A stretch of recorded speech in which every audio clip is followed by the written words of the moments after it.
Joy's dream started at this metal garage her father... 17 years ago. Do you remember? He wants to get This paid. is He the doesn't send story an of invoice, and he Joy, hasn't even sent the as medal. told by me, But why? her Things grandmother. that we used to dream about. I feel like they just Think you'd have the time to spend it. Everybody starts out with some kind of dream of what life will be. Joy's dream started at this metal garage her father ran. stretches so you can. Well, don't take any.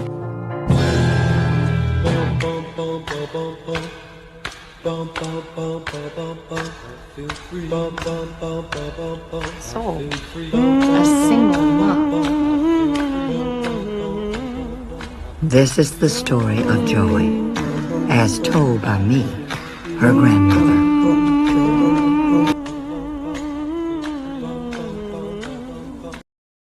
Masalah keluarga yang rumit, masalah ekonomi, realita perceraian, dan mimpi masa kecil yang patah dan sudah terlupakan adalah latar belakang dari kisah film yang akan aku review kali ini.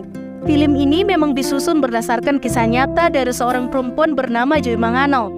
Tetapi tidak 100% dari seluruh naskah cerita ini diambil dari realita hidup Joy. Ada beberapa bagian yang diadaptasi dari hidup tokoh-tokoh perempuan lainnya yang mungkin dalam film ini tak disebut secara spesifik namanya. Nah, daripada berlama-lama, langsung saja ke alur cerita film Joy. Film ini diawali dengan kehidupan masa kecil Joy yang terlihat sangat bahagia bersama Jiki sahabatnya. Joy tinggal bersama kakak tirinya yang bernama Peggy dan kedua orang tuanya, juga bersama neneknya. Joy kecil adalah seorang anak yang imajinatif. Dia sangat cerdas. Joy kecil ini pandai menciptakan sesuatu. Dan dia selalu memamerkan hasil karyanya berupa istana kertas dan burung-burung ajaibnya kepada kakak tirinya. Other scary things. And then I started to build. No, I don't need a prince. Joy kini tumbuh menjadi seorang yang dewasa. Sebagai seorang perempuan yang tergolong masih muda, ia harus menghidupi kedua anaknya pasca perceraian dengan suaminya yaitu Tony, yang sebenarnya masih berelasi baik dengannya dan bahkan tinggal di basement rumahnya. Ibu Joy juga sangat depresi, sehari-hari hanya mengurung diri di dalam kamarnya bersama TV. Nenek yang sudah lanjut usia ditambah lagi dengan ayahnya yang tiba-tiba diusir oleh istri ketiganya dan harus mengungsi kembali ke rumah Joy. Karena tak punya pilihan lain, maka Joy pun menempatkan ayahnya tinggal di basement bersama dengan mantan suaminya. Melihat keberadaan sang ayah di ruangan tempat tinggalnya, Tony pun terkejut dan terlihat Tony nggak menyukai ayahnya Joy. My own business. I help Joy with the mortgage. What do? You sing all night. You touch it, and I kill you. Tony dan mantan ayah mertuanya itu memang tak pernah cocok sejak awal. Adu mulut pun terjadi antara Tony dan Rudy, sehingga Joy harus mengambil sebuah tisu gunung untuk membatasi area tidur Tony dan Rudy. Nah, setelah itu Joy pun kembali ke atas dan ia bersiap untuk pergi kerja. Cerita pun berpindah ke masa lalu, di mana Joy di masa muda yang pada saat itu pergi ke pesta. Joy bertemu dan berkenalan dengan Tony untuk pertama kalinya. Di sana Joy pun terpesona dengan aslensi Tony di atas panggung. Setelah itu mereka berdua pun ngobrol di sebuah ruangan. Tony menceritakan tentang dirinya dan juga mimpi-mimpinya kepada Joy. Suatu hari ia akan menjadi musisi terkenal. Mendengar itu, Joy pun sangat kagum dengan sosok Tony yang optimis. Sangat berbeda dengan dirinya yang hanya menjalani hari-hari membosankan karena harus bekerja demi menuruti keinginan orang tuanya. Setelah obrolan mereka yang sangat dekat dan akrab itu, Joy pun akhirnya merasa bahwa dia telah jatuh cinta pada Tony. Dan setelah malam itu, Joy dan Tony pun berpacaran hingga pada suatu hari mereka pun menikah. Meskipun Tony sebenarnya adalah pria yang baik, tapi Tony ini pria yang malas mencari nafkah. Tony berpikir bahwa dirinya nggak diciptakan untuk menjadi karyawan. Ia tetap bersikeras untuk menjadi seorang penyanyi. Joy yang saat itu sudah menjadi ibu dari 2 anak seperti menanggung semuanya sendirian. Bekerja mengurus anak, juga mengurus rumah seorang diri. Akibatnya mereka sering bertengkar hebat hingga Joy pun frustasi. Dan akhirnya mereka pun memilih jalan perceraian meskipun sampai saat ini si Tony masih tinggal di basement rumahnya. Nah teman-teman, bapaknya si Joy, si Rudy ini saking gatalnya baru pisah dari istri ketiganya, dia ikut biro jodoh. Nah kenalanlah dia sama seorang perempuan janda kaya namanya Trudy. Nah, dijemput si Trudy lah, si Rudy ini naik mobil mewah. Nah, mereka ini kan nyambung tuh ngomongnya. Akhirnya si Trudy ini bilang sama si Rudy, ayo kita jalan-jalan pakai kapal pesiar pribadinya. Ajak juga keluargamu, termasuk Joy. Singkat cerita, mereka nih liburan. Mereka menikmati liburan mereka di laut. Mereka sambil minum-minum tuh. Nah, sialnya saat kapal oleng, gelas-gelas serta botol minuman mereka jatuh dan pecah. Karena panik, si Joy langsung mencari kain pel dan membersihkannya. Namun saat dia ngepel, pecahan kaca itu kena ke tangan si Joy. Setibanya di rumah dengan tangan yang masih diperban, Joy ini tiba-tiba seperti mendapatkan ide berkat kejadian tadi. Dia mulai membayangkan sesuatu, imajinasinya mulai muncul. Semua keluarganya merasa aneh dengan tingkah laku si Joy, tapi dia tetap fokus untuk berimajinasi. Akhirnya nenek dan ayahnya menyuruhnya untuk tidur. Nah, di dalam tidurnya, si Joy ini bermimpi bertemu dengan sosok dirinya yang masih kecil. Joy kecil yang masih penuh dengan bakat dan ide-ide brilian itu pun langsung memarahi Joy besar. Karena selama 17 tahun ini, dia sudah menyia-nyiakan waktunya dan melupakan semua mimpinya. Tak ada yang menyangka bahwa kejadian minuman tumpah dan tangan Joy yang terluka itu pada akhirnya menjadi titik balik si Joy menemukan kembali siapa dirinya yang sebenarnya. Akhirnya setelah Joy bangun, dia langsung berkata pada ayahnya, bila ayahnya masih mau tinggal di rumahnya, maka ayahnya itu harus mengizinkan Joy untuk mengajukan proposal investasi atas ide barunya ini ke pacar ayahnya yang kaya raya itu. Setelah itu, Joy pun meminjam krayon milik anaknya dan mulai menggambar ide-ide desain di kepalanya. Singkat cerita, Joy pun mempresentasikan ide bisnisnya dan berapa dana yang dibutuhkan untuk proses produksi ini.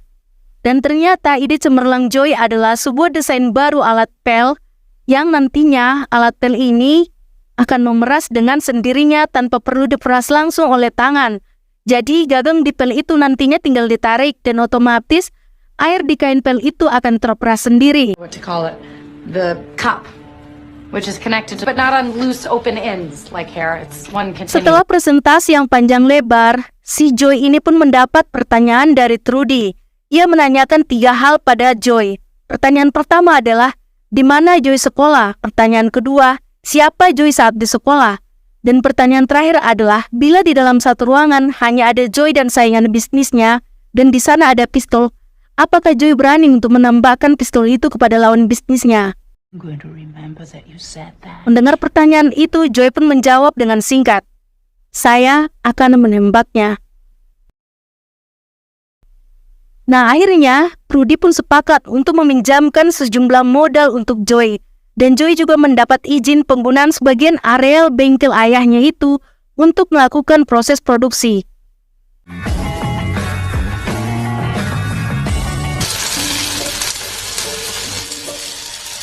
Joy pun segera mencoba memasarkan produknya ke toko yang biasanya ia datangi untuk belanja keperluan rumah tangga. Tapi ternyata kebanyakan dari toko itu sudah berlangganan dengan perusahaan-perusahaan besar. Mereka menolak produk Joy karena menurut mereka itu terlalu mahal. Nah, Joy menerangkan bahwa dengan $20 mereka membeli sekali aja karena produknya begitu awet. Produk Joy ini tetap ditolak karena dari segi bisnis akan lebih menguntungkan bila pelanggan membayar $5 100 kali daripada $20 hanya sekali. Maka dari itu, perusahaan-perusahaan itu lebih memilih untuk menjual produk yang murah. Tak hanya di situ, Joy akhirnya mencoba cara pemasaran tradisional. Dia berjualan di lapangan. Dia melakukan penjualan di halaman parkir sebuah pasar swalayan besar. Namun, petugas keamanan malah menyita produknya. Nah, karena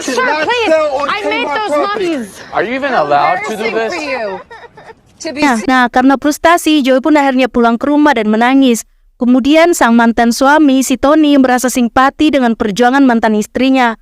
Kemudian ia berinisiatif untuk mengenalkan Joy pada kenalannya yang memiliki sebuah stasiun televisi dan memiliki program acara home shopping. Joy bersama Tony pun kemudian diundang untuk datang ke kantor tersebut untuk melakukan presentasi produk di hadapan jajaran direksi. Di sana, awalnya Joy merasa dirinya dijadikan bahan lelucon oleh orang-orang itu. Hingga salah satu pimpinan yang bernama Neil kemudian menjelaskan bahwa mereka nggak bermaksud mengejek Joy.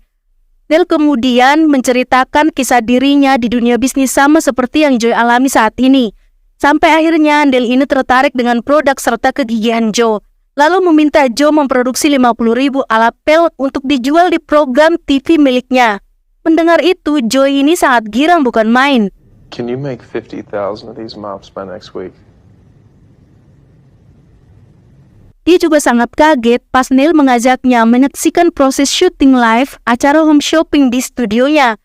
Joy kemudian kagum saat melihat derasnya arus pembelian yang masuk melalui telepon itu. Di sini Neil lalu menyemangati Joy dan berkata bahwa produk alat pelnya Joy pun bisa menembus penjualan sebanyak puluhan ribu unit seperti yang saat ini Joy lihat. Make sure your product factory is in line. Lalu akhirnya Joy pun memutuskan untuk mengajukan pinjaman lagi kepada Trudy.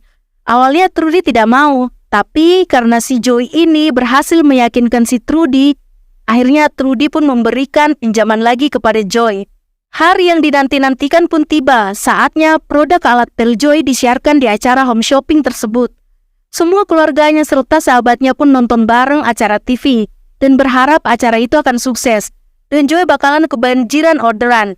Namun malam itu, ternyata alat pel Joy tidak laku. Joy ini begitu terpukul, hingga tak bisa mengucapkan satu patah kata pun. Lalu ia menelpon Neil yang sebelumnya telah menyuruhnya untuk memproduksi 50 alat pel itu. Joy pun meminta ganti rugi, namun sayangnya kontrak kerja mereka itu nggak menyebutkan bahwa barang yang nggak berhasil terjual akan diganti penuh. Sebenarnya Joy ini sangat hancur, tapi dia nggak mau menyerah. $200,000 of debt? More. Oh, that's even going to be hard to get.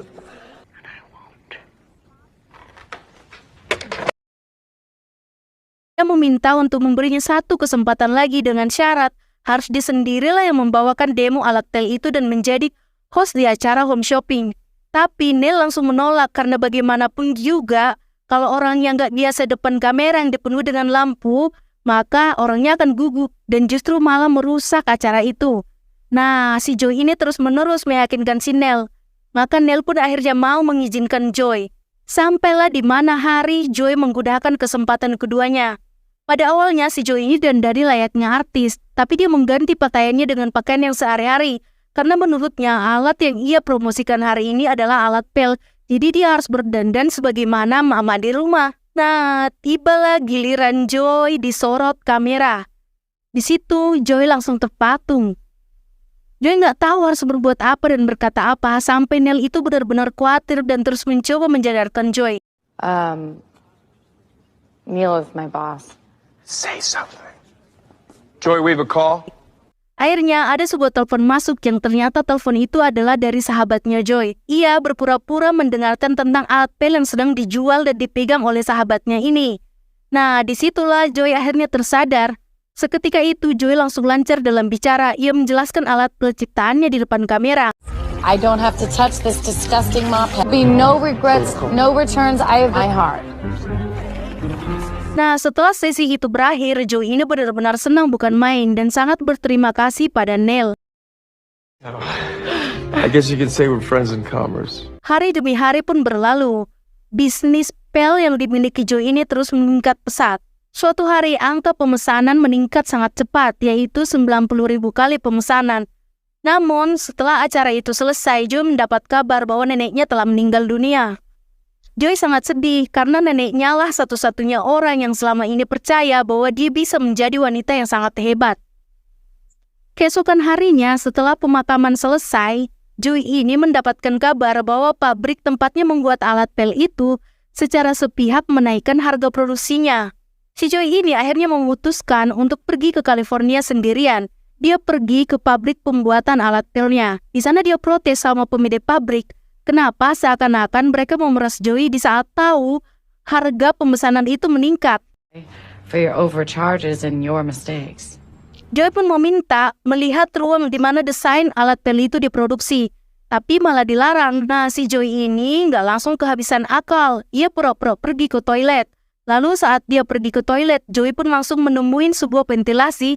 Dan saat masuk ke ventilasi itu, ternyata Joy nggak sengaja masuk ke ruang tempat produksi pelnya. Betapa terkejutnya si Joy, dia melihat bahwa pabrik itu ternyata sudah ngeklaim hak paten atas desain pel yang udah Joy buat. Mengetahui hal itu, Joy ini pun marah besar karena pabrik itu selama ini diam-diam udah nyuri desain dari hak paten yang Joy buat. Dan mereka itu menjual alat pel ini tanpa sepengetahuan Joy. Namun manajer pabrik ini masih ngeyel. Dia dan anak buahnya itu tetap bersikeras bahwa alat pel itu sekarang sudah menjadi milik mereka. Dan mereka langsung memanggil polisi buat mengusir si Joy. Beberapa waktu kemudian, Joy ini pun menghadapi tuntutan atas setiap penjualan pel sebelumnya karena pel itu dianggap sebagai pel desain dari pabrik yang jadi lawannya. Di mata hukum, Joy bisa dibilang kalah dan seluruh keluarga Joy pun marah padanya karena telah membuat si Trudy kehilangan uang investasinya. Bahkan ayahnya sendiri pun terus-menerus menyalahkan Joy dan menyuruh Joy untuk menandatangani surat pernyataan bahwa Joy telah bangkrut. Joy sangat frustasi, ia menolak karena merasa masih ingin berjuang. Tapi setelah didesak oleh orang-orang di sekitarnya, akhirnya Joy pun mau bertemu dengan notaris dan mengatakan bahwa dia telah bangkrut. Semenjak itulah hubungan antara Joy dan investornya Trudy telah selesai di mata hukum. Joy kini hanya tinggal sendirian, ia tak punya seorang pun yang mendukungnya sama sekali baik dari segi dana maupun modal. Sekilas Joy terlihat ingin menyerah, tapi ternyata Joy masih juga belum menyerah. Joy memutuskan untuk berubah menjadi pebisnis yang lebih tangguh hingga memotong rambutnya. Setelah kejadian itu, Joy pun terus-menerus mempelajari tentang hak paten atas kasusnya. Nah, keesokan harinya si Joy ini memutuskan untuk pergi ke Dallas sendirian. Dia bertemu secara pribadi dengan pemilik pabrik. Nah, mereka bertemu di hotel. Gak lama kemudian pemilik pabrik ini pun datang. Pemilik pabrik ini mengancam Joy akan membunuh Joy dan membuat Joy seakan-akan bunuh diri atas kasus bangkrutnya si Joy. Namun si Joy ini tak gentar sama sekali. Joy menjelaskan dengan sangat detail perbedaan antara desain yang dia miliki dan juga desain yang ditiru oleh pemilik pabrik. Dan Joy ini mengancam pemilik pabrik itu bahwa ini bisa dikategorikan dengan penipuan. Mendengar perkataan Joy yang sangat detail, pemilik pabrik itu pun langsung ketakutan. Dia meminta maaf pada Joy. Dia berjanji akan mengembalikan semua uang dan kerugian yang Joy alami sebesar $50.000, ditambah $50.000 lagi beserta bunganya.